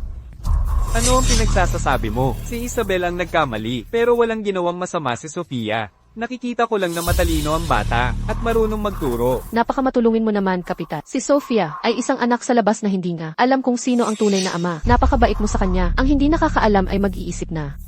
Ma, bakit mo ako kinukurot? Hindi ko naman sinabi na si Sofia ay anak ng kapitan. Ay, nagbibiro lang ako. Bata pa kasi si Clara, huwag nyo nang patulan. Huwag kang mag-isip ng masama. Ako at si Sofia, wala kaming kahit anong relasyon. Nakikita ko lang na ang batang yan ay nahihirapan na sa loob ng maraming taon. Wala akong anumang koneksyon kay Sofia. Nakikita ko lang na nahihirapan ng batang yan ng ilang taon. Ang bait mo naman, bakit hindi mo tulungan ang pamangkin ko? Limitado lang ang mga bakante. Hindi naman pwedeng solohin ko lahat, di ba? Sa mga darating na araw, ipapasok ko rin ang pamangkin mo. Sigurado yan. Matandang huklubat. Grabe makapagsinungaling, ang daming paliwanag. Kaya pala ang asawa niya, niloloko lang niya. Kapitan Ramon, si Sofia, tinanggal na sa talaan ng aming angkan. Hindi na siya taga rito sa baryo. Paano siya makapagtuturo sa elementarya dito sa baryo? Kapag kumalat ito, hindi ba't malalaman ng lahat na siningaitan lang siya? Tama ka, pagpipiestahan lang tayo ng chismis. Hindi mo pwedeng tulungan si Sofia. Elena, hindi mo ba ako sinisira? Yung pinanggako ko sa iba, hindi mo ba ako nilalagay sa mahirap na sitwasyon? Hindi na sila pwedeng tumira dito sa bahay namin. Kung napakabuti mo, edi ampunin mo na lang sila. Tama. Kung napakabuti mo, edi ampunin mo na lang sila. Tama. Bakit hindi ko naisip yun? Hindi ba gusto mo talagang magkaanak na babae? Kaya, aampunin na lang natin si Sofia. At least, nakagawa tayo ng kabutihan. Sino ba ang nag-aampon ng 18 anyos na dalaga? Bukod pa rito, ang anak ng hayop na si Isabel. Ayaw ko sa kanya. Problema namin yan ng matatanda. Bakit mo isinasangkot ang bata? Kahit hindi ka pumayag, wala kang magagawa. Tapos na ang usapan. Ikaw. Tita Teresa, kailangan po ninyong kausapin ng maayos ang kapitan. May nakilala po kasi akong manghula noon. Sabi po niya, ang mga taong may birthmark sa likod ng tenga ay mga taong may masamang puso. Hindi raw po dapat lapitan. Mayroon po niyan si Sofia sa likod ng tenga niya. Sandali, may tatak si Sofia sa likod ng tenga. Oo, bilog, likas na sa kanya. 8 taon na ang nakalipas. Noong itinulak sa tubig ang anak kong babae, ang batang yun, sa likod ng tenga niya, ay may bilog ding tatak. Nasaan ang tatak niya? Nasa kanan ba? Tama, nasa kanan. Dito po.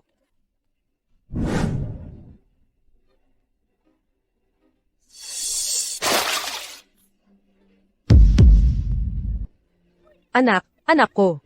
Tama. Siya yon. Si Sofia ang pumatay sa anak ko. Hindi ko talaga maintindihan noon. Paano nagawa ng isang maliit na bata ang ganyang kalupitan? Pero kung siya ang anak sa labas ni Ramon, at naiinggit sa anak ko, edi naiintindihan ko na. Naku po, pagkatapos ng lahat ng pagsisikap, sa wakas ay naintindihan na niya. Kaya pala, si Hector ay anak ni Ramon. Sa kanyang dating asawa, matapos mamatay ang aking sariling anak, nais ko sanang magkaanak pa. Ngunit ayaw na ayaw ni Ramon, kaya pala mayroon na pala siyang iba. Sige, papayagan ko si Sofia na makapasok sa bahay na ito. Lalabanan ko siya ng husto. Ipaghihiganti ko ang aking anak. Sofia, ito ang nanay mo. Mama, huwag kang magmadali sa pagtawag ng ma. Kung magiging anak ka sa akin, depende yan sa iyong kakayahan. Sa edad mo yan, marunong ka bang magluto? Hindi ako marunong magluto. Hindi pa ako nakapasok sa kusina. Opo, marunong po kami. Sige, magluto ka ng hapunan. Titignan ko kung gaano kakahut. Sige.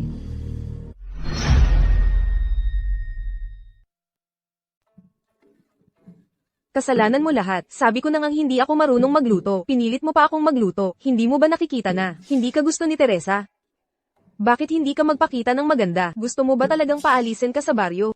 Kung alam ko lang sana, itinulak ko na rin siya sa ilog noon para hindi na siya nakakaistorbo ngayon.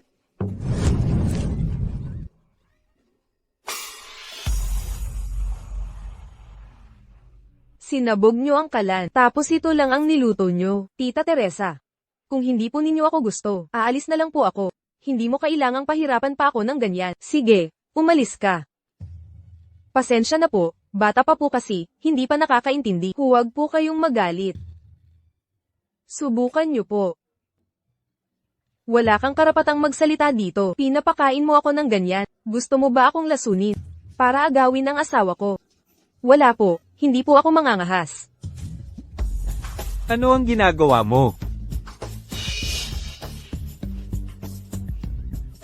Sinayang mo lang ang pagkain namin, lumayas ka. Ikaw din, lumayas ka. Kayo muna. Dito magpalipas ng isang gabi.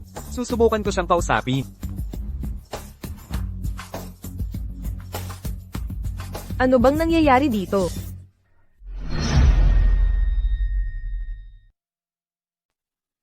Ako, may sasabihin ako sa inyong dalawa. Makikipaghiwalay ako sa tatay ni... Ma, ano man po ang desisyon ninyo, suportado po kita. Ngunit kahit makipaghiwalay ako, hindi ko basta-basta palalampasin si Ricardo. Gusto kong makita mismo ni Ricardo kung paano nakipagtalik si Isabel kay Ramon, ang kapitan. Gusto ko ring maranasan niya ang pakiramdam ng pagiging kinakaliwa. Elena, alam kong hindi mo ako kayang iwan. Pumirma ka na ba sa kasunduan ng pag-unawa? Ricardo, maghiwalay na tayo. Nangangahas kang makipaghiwalay. Elena, wala ka bang hiya? Hindi mo ba alam na, kapag nakipaghiwalay ang isang babae, pagsismisan siya ng mga tao? Ano ngayon kung makipaghiwalay ako? Kaming mga babae, kailangan lang ba namin sumunod sa aming asawa kahit ano paman? Hindi ba namin pwedeng kontrolin ang sarili naming buhay? Sinasabi ko sa iyo, hindi lang ako makikipaghiwalay, kundi ipagpapatuloy ko ang buhay ko ng may dignidad. May tiwala ako sa sarili at may tapang akong harapin ang bagong buhay. Mas malakas ako kaysa kaninuman. May tiwala ako sa sarili at may lakas ng loob akong pumasok sa bagong buhay. Mas malakas ako kaysa kaninuman. Huwag nang magpaligoy-ligoy, pumirma ka na.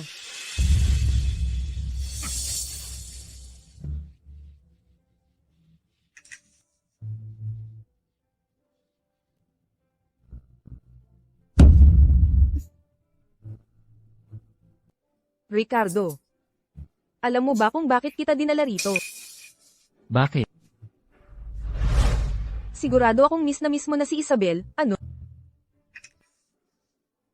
Siya. Naghihintay sa inyong tagpuan.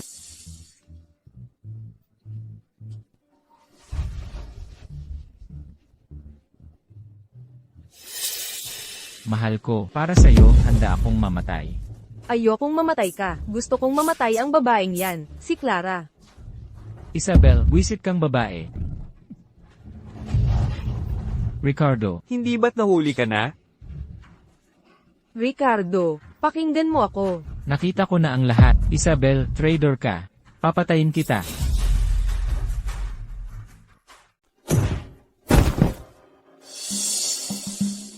Kung walang kakayahan, sisihin mo ang babaeng umalis. Hindi ka ba umihi? At tingnan ang sarili mo, sinong babae ang gugustuhin ka? Hindi. Ricardo, huwag kang maniwala sa kanya. Ginawa ko lang to para makalaya ka agad, kaya ko ginawa yan. May kakilala siya sa itaas. Kita mo naman, nakalabas ka na. Tangina, Ricardo, hindi pa hawak ang hilingan ng harina. Hindi ko pa siya pwedeng bitawan. Ay nako, kapatid, dapat artista ka na lang, nasayang lang ang talento mo.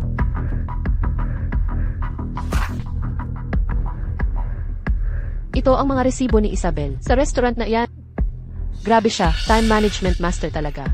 Halos pareho ang oras ni... Pwede mong tingnan kung gaano na sila katagal magkasama.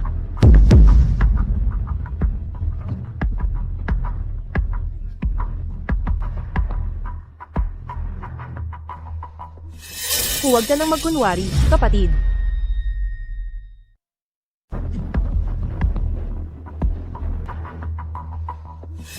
Huwag ka nang magkunwari, kapatid.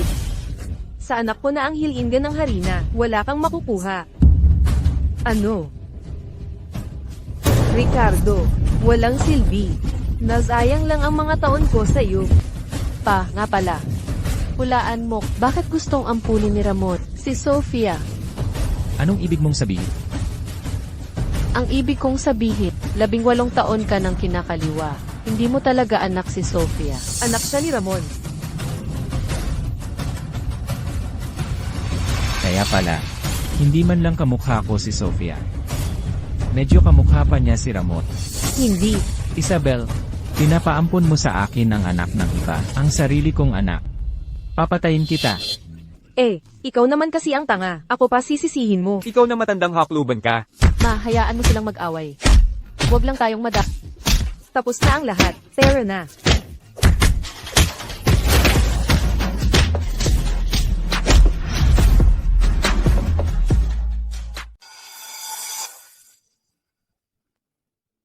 Ang gago talagang si Ricardo. Ang lupit ng kamay. Buti na lang mabilis dumating ang pulis, at dinala siya. Bakit? Natatakot ako. Paano kung sina Clara at Elena ay nalaman na ang tungkol sa atin? Kung malantad to, patay tayong dalawa. Madali lang yan. Ang patay ang pinakatahimik. Noong nakaraang beses, hindi ko napatay si Clara. Ngayon, ako mismo ang gagawa. Ano? Papatayin ni Ramon si Clara. Narinig ko ng napakalinaw, kaya dali-dali akong pumunta para sabihin sa inyo, sa mga araw na to, kailangan mag-ingat ng sobra si Clara. Tita Teresa, kung makaligtas man ako ngayon, may susunod pa rin. Bakit hindi natin samantalahin ang pagkakataong ito? Para patalsikin na si Ramon. Clara, anong plano mo? Clara, anong plano mo? Nagsimula na ang recruitment ng mga guro para sa elementarya. Si Ramon para kay Sofia ay panay ang lakad para gamitin ang koneksyon niya kapag nakuha natin ang ebidensya ng panunuhol niya sa mga nakatataas. Dagdag pa ang attempted murder. Siguradong makukulong siya. Hindi pwede. Delikado yan. Tama, hindi ko hahayaang ipagsapalaran mo ang buhay mo. Ako na ang sisira sa bahay ni Ramon. Kung papatay, ako na lang. At Christina, Kuya Leo, hindi pa ba ninyo alam ang kakayahan ko? Hindi ako magagalusan man lang ni Ramon. Tita Teresa, ikaw ang bahala sa paghahanap ng ebidensya laban kay Ramon. Magpapanggap akong patay para linlangin si Ramon. Sige. Anak ko. Si inay, babawian ka ng hustisya.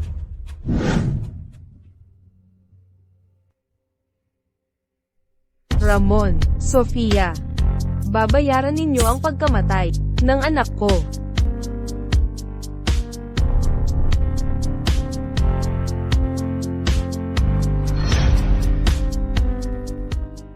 Makaka-attend ka pa rin sa teacher's exam sa elementarya sa loob ng ilang araw. Salamat, pa.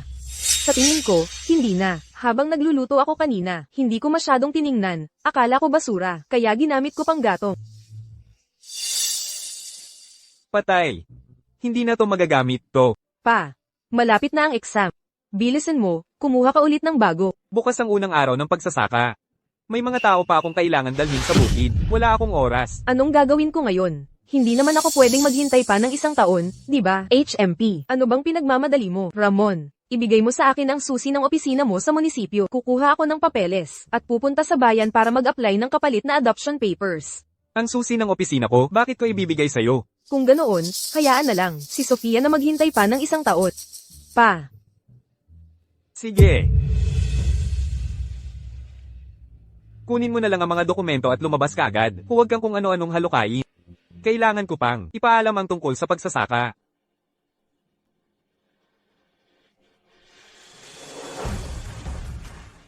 Gusto kong makita talaga kung gaano karami masasamang bagay ang ginawa niya sa mga nakaraang taon. Ramon, maghanda ka na para makulong. Ikaw, ang bahala sa parteng ito. Kayo namang dalawa. Sa parteng ito. Elena, ikaw at ang anak mo. Ang bahala doon. Clara, Sumama ka sa tito. Dadalhin kita sa lugar na hindi ka masyadong mapapagod. Sige po. Ma, magtiwala ka kay Clara. Naniniwala ako na magiging maayos ang lahat sa kanya. Bunso, laban lang. Tito, hindi pa ba tayo nakakarating?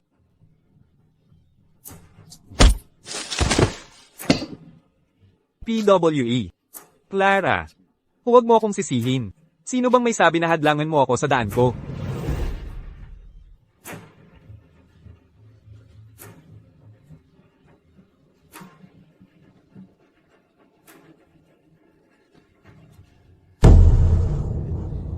Ang matandang hukluban na iyan. Ang lupit talaga ng kamay. Buti na lang at ginamit ko ang kapangyarihang mahika para protektahan ang buong katawan. Kung sa ordinaryong tao to nangyari, mababasag ang bungo. Clara, Clara, nasaan ka na? Clara, Clara. Clara, Clara, nasaan ka na? Clara, Clara. Clara. Clara. Anong nangyari sa'yo? Wala nang hininga. Kapitan. Kapitan. Oh, anong nangyayari dito? Kapitan, anong nangyayari? Pinatay ang kapatid ko. Nakita mo ba ang salarin? Kagagaling ko lang sa banyo. Wala akong nakita. Sige na. Dalhin nyo na ang bata sa bahay. Huwag na kayong tumingin. Bumalik na kayo sa trabaho nyo. Kaninong kariton ang pwedeng hiramin?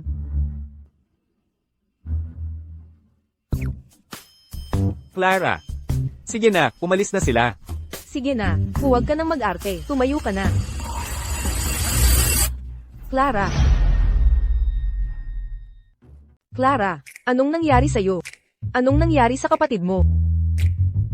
Ma, may paraan ako para gisingin siya. ang kiliti. Ay naku, biro lang. Ma, ayos lang ako. Kita mo naman, maayos ako, di ba? Buwisit na bata ka. Pinakaba mo ako. Sige na, huwag na kayong magingay. Hindi maganda kung may makakita. Ay nako. Hindi ko alam kung anong nangyari kina Tita Teresa. Nandito lahat ng opisyal na dokumento ni Ramon. Hindi maaaring walang makita. Saan kaya nakatago? Anong gagawin ko? Hahayaan ko na lang bang mamatay ng walang katarungan ng anak ko?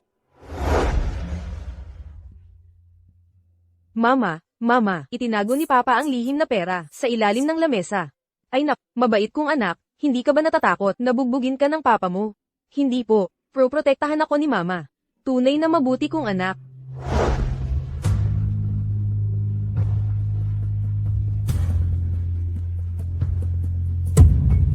Anak ko, aking anak, babawian ka ng hustisya ni Mama.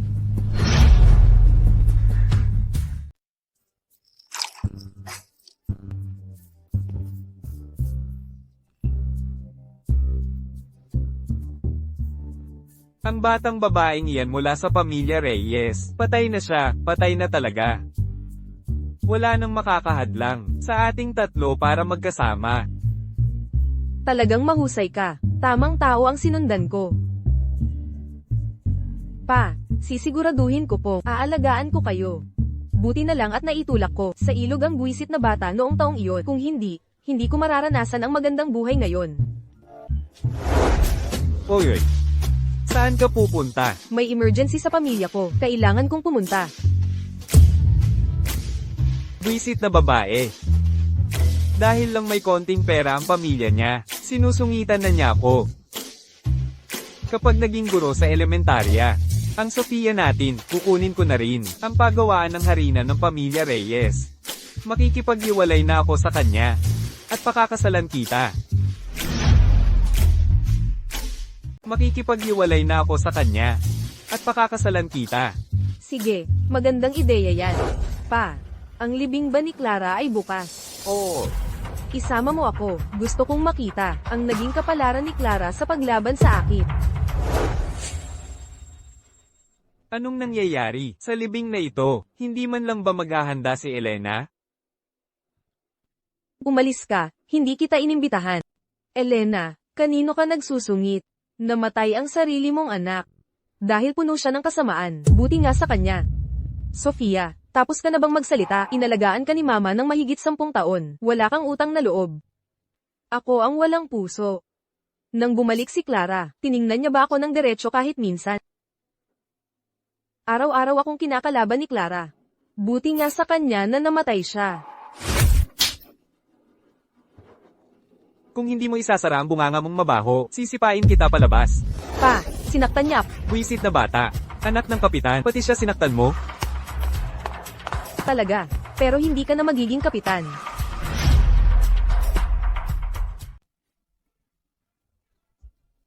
Bitawan niyo ako.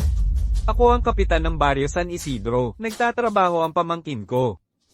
Sino ang mangangahas na arestuhin ako? Kahit sino pa ang dumating, hindi ka na nila mail iligtas. Ito ang ebidensya ng korupsyon, panunuhol, at pag-upa ng pumatay sa loob ng maraming taon. Ayon sa batas, aarestuhin ka na namin ngayon. Bakit nasa iyo ang aking pribadong dokumento? Ako ang nagbigay niyan. Teresa, paano ka naglakas loob? Kung hindi ko iyan inimbestigahan, hindi ko malalaman. Sa loob ng maraming taon, tuwing ika-1 at ika-15 ng buwan, niloloko mo ako na bibisitahin mo raw ang puntod ng anak natin. Pero ang totoo, kasama mo si Isabel para sa lihim ninyong relasyon. Kaya ginaganti mo ako? Inaamin ko, mali ang ginawa ko rito. Inaamin ko, mali ang ginawa ko rito. Wala akong kwenta. Pero hindi mo naman dapat tulungan ng mga tagalabas na saktan ako. Sabihin mo ang totoo agad. Pinanday mo ang mga dokumentong ito, hindi ba? Gusto mong sabihin ko ang totoo? Sige. Kung gayon, ikaw muna ang magsabi ng totoo. Alam mo ba kung sino ang pumatay sa ating anak noon? Kinakausap kita. Sino talaga ang pumatay? Alam mo ba? Ang anak natin, naglalaro lang siya sa ilog. Nahulog at nalunod. Noon, nang ahunin ko ang bangkay ng ating anak mula sa ilog, hahabulin ko sana yung salarin. Bakit mo ako pinigilan? Nang magsusumbong ako sa pulis, bakit hindi mo ako hinayaan? Ang mga nakaraang bagay, bakit mo pa rin hindi tinatantanan? May Sofia tayo ngayon. Anak mo rin siya. Akala mo hindi ko alam, at si Sofia ay anak sa labas, ninyo ni Isabel. Siya rin ang pumatay sa ating anak. Siya rin ang pumatay sa ating anak. Alam mo na ang lahat? Kaya, dapat ninyong dalawa, na pagbayaran ng buhay ito. Teresa, nagkamali ako. Pero, hindi naman sinasadya ni Sofia, nagselos lang siya, dahil kasama ko ang anak natin. Ngayon, wala na ang anak natin, si Sofia na lang ang natitira kong anak, hindi ko pwedeng hindi siya protektahan. Ang mga dahilan mo, i-reserve mo para ipaliwanag sa pulis sa kulungan. Pulis. Assistant ang pamangkin ko. Nangangahas ba kayong arestuhin ako? Pero alam mo ba kung sino si Kuya Marco? Kapitan lang naman. Ano pa ba ang magagawa niya? Ang mga magulang ni Kuya Marco ay mga bayaning nagbuwis ng kanilang buhay. Iniligtas nila ang mga pinuno.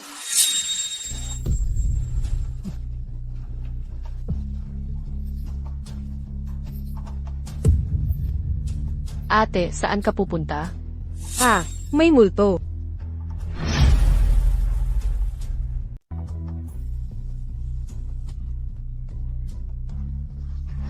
Hindi ba, patay ka na?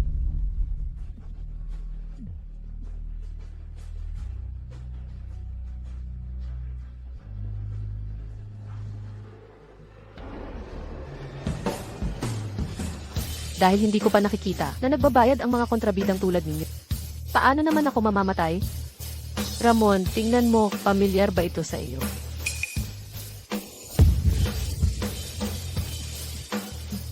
Ito ang asaro na ginamit mo para patayin ako. Akala mo dahil inilibing mo.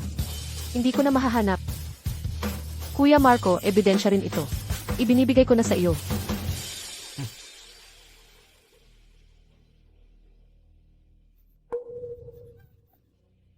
Huwag kang mag-alala. Wala na siyang magagawang gulo. Ang karma sa mundo. Ang karma ay umiikot sa mundo, at ang masama ay may katapat na parusa. Iyan ang katotohanang hindi nagbabago.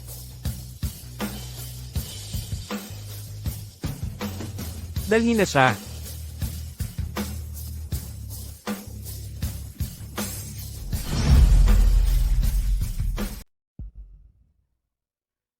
Clara. Ginawa mong miserable ang buhay ko. Hindi kita palalampasin. Lalala, magdadala ng pagkain kay Ate Christina.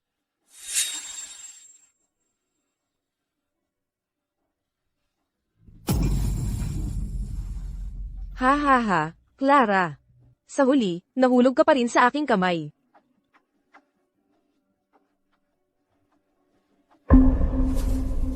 Nakita mo ba, ito ang asawang bigay ng kapitan. Bilisan mo, kung hindi, sa iba na siya. Ang asawa ko. Go.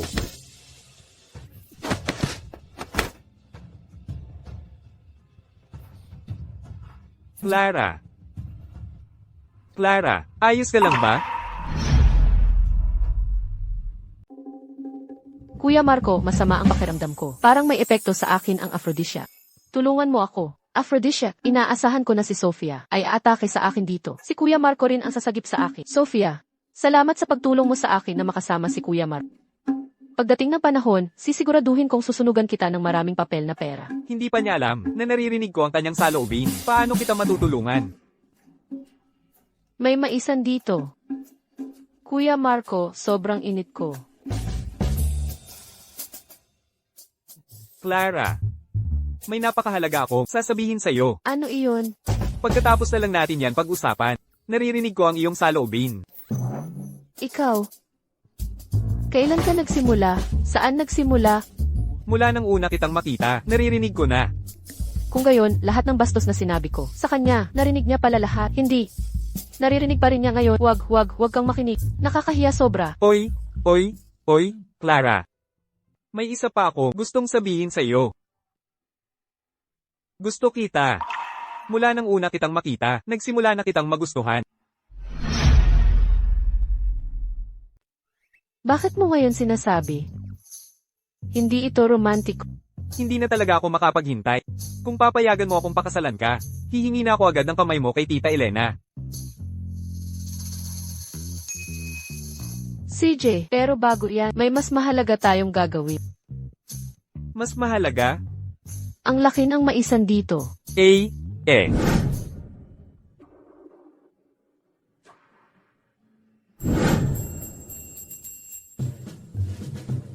Makibahagi sa swerte. Magpapakasal. Haha, magpapakasal. Ako ang manugang ng alkalde. Magpapakasal ako sa anak ng alkalde. Makibahagi sa swerte.